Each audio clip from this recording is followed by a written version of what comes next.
apa kabar? Saatnya Anda menyimak berita Makassar bersama saya Priscilia Claudia. Sejumlah berita menarik akan kami sajikan untuk Anda. Berikut 3 berita utama hari ini. Turnamen futsal Bupati Cup Sinjai untuk menyambut Hari Kemerdekaan diwarnai saling dorong antar pemain. Dampak musim kemarau akibat El Nino, warga Kota Makassar mulai kesulitan air bersih sejak awal bulan Mei. Sambut HUT ke-78 kemerdekaan Indonesia, puluhan komunitas sepeda ontel di Pangkep ikut pawai massal.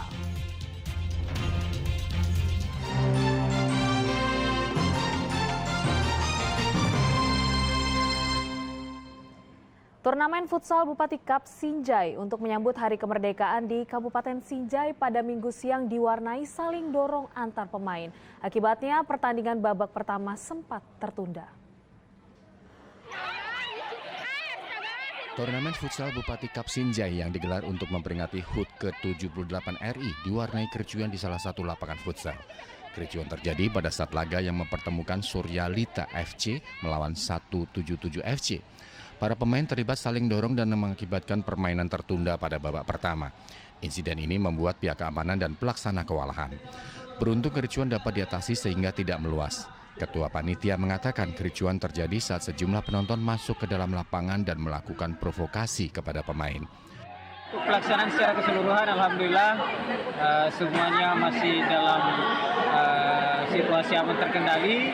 Sekalipun mungkin ada sedikit teriak-teriak, namun alhamdulillah kami dari panitia pelaksana dibantu oleh pihak pengamanan dapat mengatasi keributan-keributan kecil tersebut dan pertandingan final dan semifinal bisa tetap dilanjutkan. Usai laga pertama, pihak keamanan memperketat pengamanan hingga laga kedua usai. Pertandingan akhirnya berakhir dengan kemenangan Suryalita FC. Andi Muhammad Sardi melaporkan dari Kabupaten Sinjai. Pelaku teror di Kota Makassar diringkus polisi. Saat beraksi, para tersangka ini menakut-nakuti dengan melepaskan anak panah kepada warga.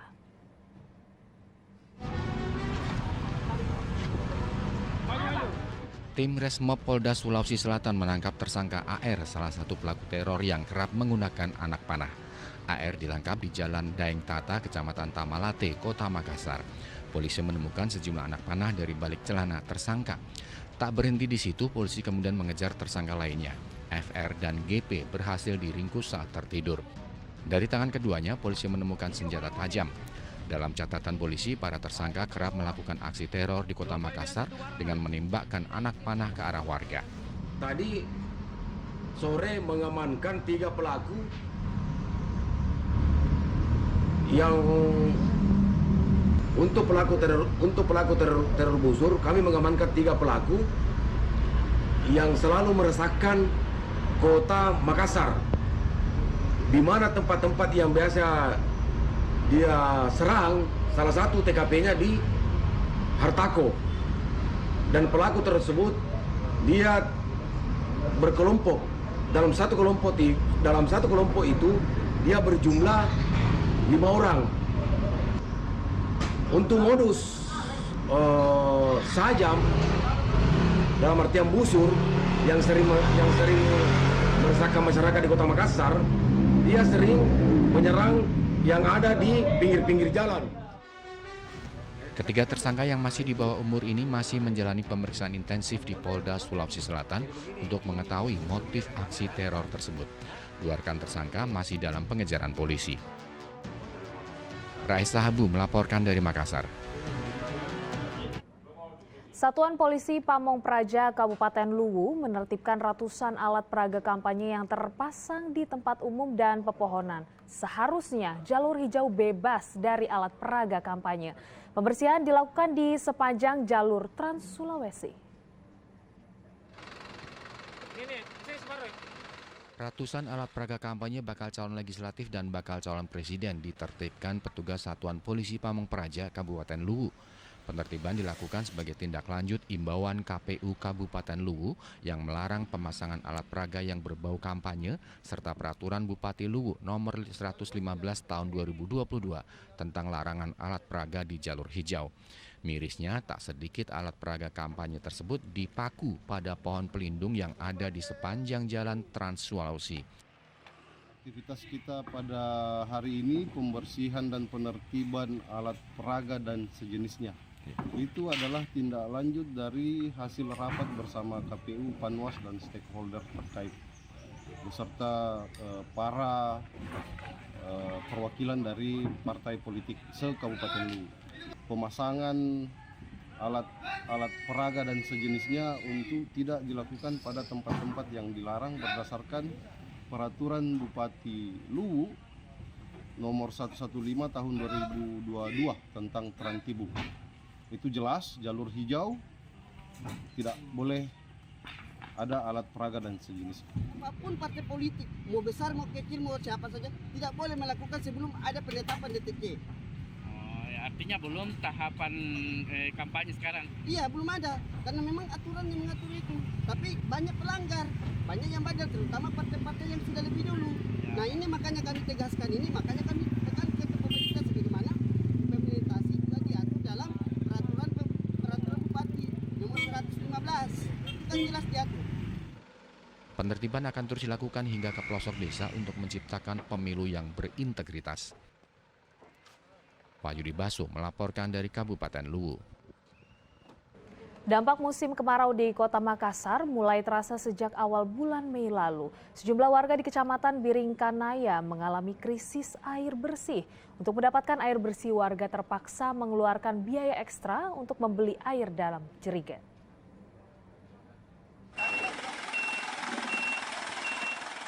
Dampak musim kemarau mulai dirasakan warga Kota Makassar. Warga di perumahan Kodam 3 di Jalan Kotiparaya, Kelurahan Pace Rakang, Kecamatan Biringkanaya, Kota Makassar, sejak bulan Mei mulai kekurangan air bersih.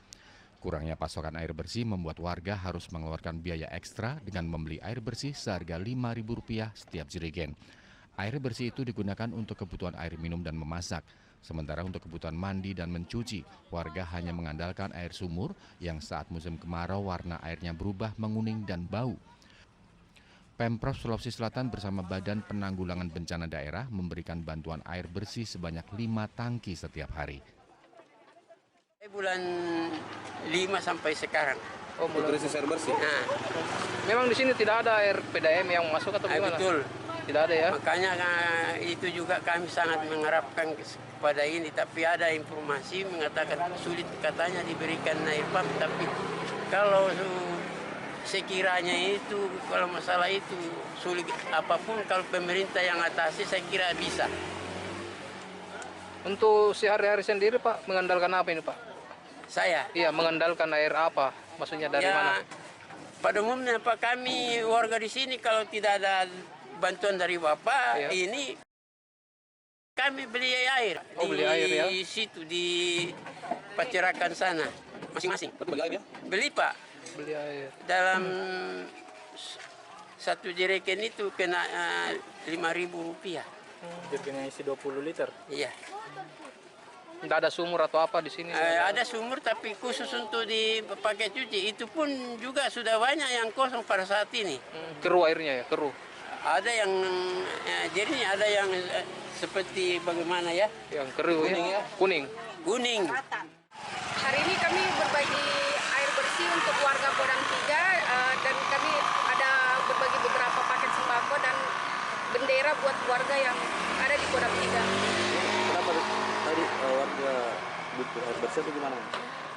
Dapat laporan katanya mulai bulan Mei sampai saat ini daerah Kodam 3 itu mengalami kekeringan air bersih. Jadi ada berapa air bersih yang disalurkan? Rencana kami salurkan bekerja sama dengan BPBD Provinsi Sulawesi Selatan, kami salurkan ada 5 tangki air bersih buat warga di Kodam 3 ini. Untuk keluhan warga di sini apa saja? Katanya mereka mengeluhkan sumurnya mulai kekeringan, adapun sumur ada airnya tapi agak bau dan berwarna kuning. Warga juga katanya beli air ya? Iya, katanya mereka beli air di luar untuk buat sehari-hari memasak dan lain-lain. Sebelumnya, Badan Meteorologi, Klimatologi, dan Geofisika BMKG memprediksi puncak kemarau El Nino terjadi pada bulan Agustus hingga September 2023. Untuk Provinsi Sulawesi Selatan, 7 wilayah di pantai barat diprediksi akan terdampak, yaitu Kabupaten Pinrang, Parepare, Baru, Pangkep, Maros, Makassar, Goa, Takalar, Jeneponto, dan Selayar. Raisa Abu melaporkan dari Makassar.